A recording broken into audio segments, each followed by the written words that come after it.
মানে 1000 টাকার মরিচ চারা হলে এক বিঘা গাড়া যায়। এই জন্য মানে এটা যেটা হলো সবচেয়ে ভালো জাতেরটা, যেটা উপরে দিতে ধরে। হ্যাঁ, এটা চাহিদা বেশি। অনেক যেমন আপনার মনে করেন যদি এখন দুপুর টাইমে আপনি খাবেন, খিদা লাগছে দুপুর, এখন সন্ধ্যা খাইলে কেমন লাগে? হ্যাঁ হ্যাঁ, ওরকম হইলো ক্ষেতের মধ্যে একটা সবকিছু।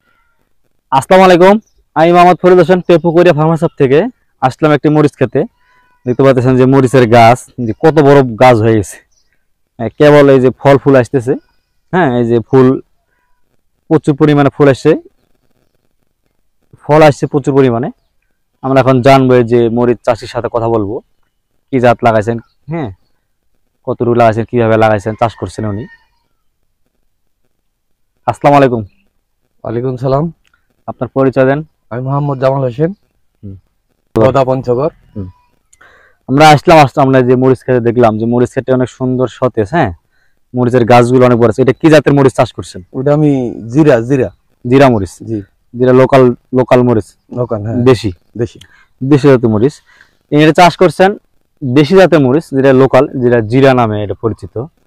এই মরিচের বাজার মূল্য অনেক ভালো আছে, এটা রেট বেশি আর কি, দামও বেশিতে বিক্রি হয়।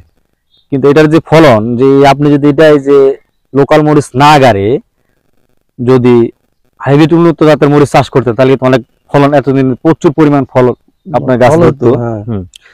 এটা যেহেতু মরিচ আপনি লাগাইছেন তো অনেক ঘন লাগার কারণটা কি? ওইগুলো ঘনে গাড়ে আর কি, দেশির মধ্যে। মানে দেশিটা মানে অনেক ঘন, যেহেতু চারার মানে অনেক দাম কম। মানে 1000 টাকার মরিচ চারা হলে এক বিঘা গাড়া যায়। এই জন্য যে যেভাবে পারে ঘন করে গাড়ে দেয়। মানে 20 টাকা হাজার না, এই যে 100 বিক্রি হয়, 10 টাকা 20 টাকা 100, 150-200 টাকা হাজার। যেখানে আমরা 100 মরিচের চারা বিক্রি করে থাকি 200 টাকা, সেখানে 200 টাকা দিয়ে 1000-1500 টাকা পর্যন্ত চারা পাওয়া যায়। এই যে লোকাল যে মরিচগুলো, এই মরিচগুলো অল্প দামে চারা বেশি পাওয়ার কারণে এরা অনেক ঘন করে চাষ করে।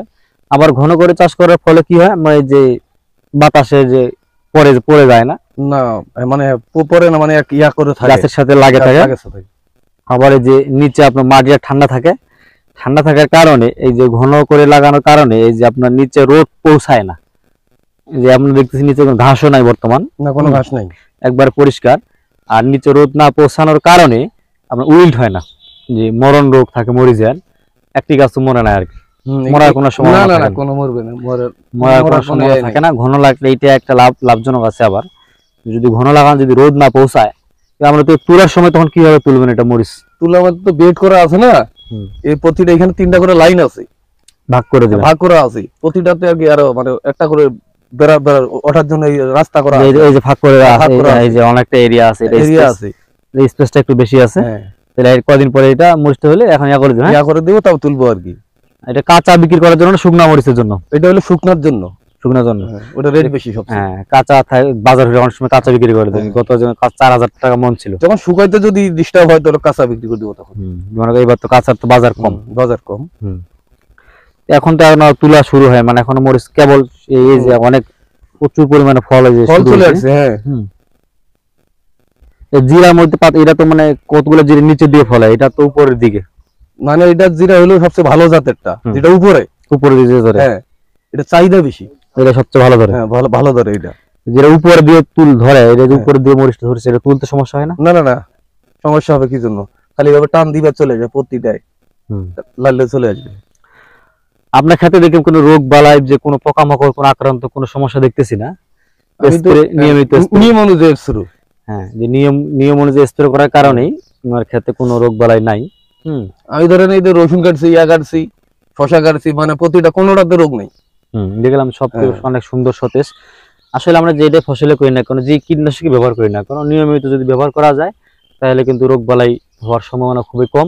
আমরা নিয়মিত রোগ স্প্রে না করার কারণে, শিডিউল স্প্রে না করার কারণেই আমাদের সমস্যা হয়। এই যে অনেক সময় যেমন আপনার মনে করেন যদি এখন দুপুর টাইমে আপনি খাবেন, খিদা লাগছে দুপুর, এখন সন্ধ্যা খাইলে কেমন লাগে? হ্যাঁ হ্যাঁ, ওরকম হইলো ক্ষেতের মধ্যে একটা সবকিছু। যে আসলে যখন পোকা আমরা স্প্রে কখন করি, যখন পোকার আক্রান্ত হয়ে যায়, ক্ষেত নষ্ট হয়ে যাচ্ছে, তখন ওষুধের জন্য দৌড়া যায়। এটা ওষুধ কাজ করতেছে না, এটা ওষুধ কাজ করে না, এটা ওষুধ কাজ করতেছে না, এই শিডিউল স্প্রে কাজ করতেছে না, এই ওষুধ ভালো না। হ্যাঁ, প্রয়োগের ক্ষেত্রে সমস্যা হচ্ছে।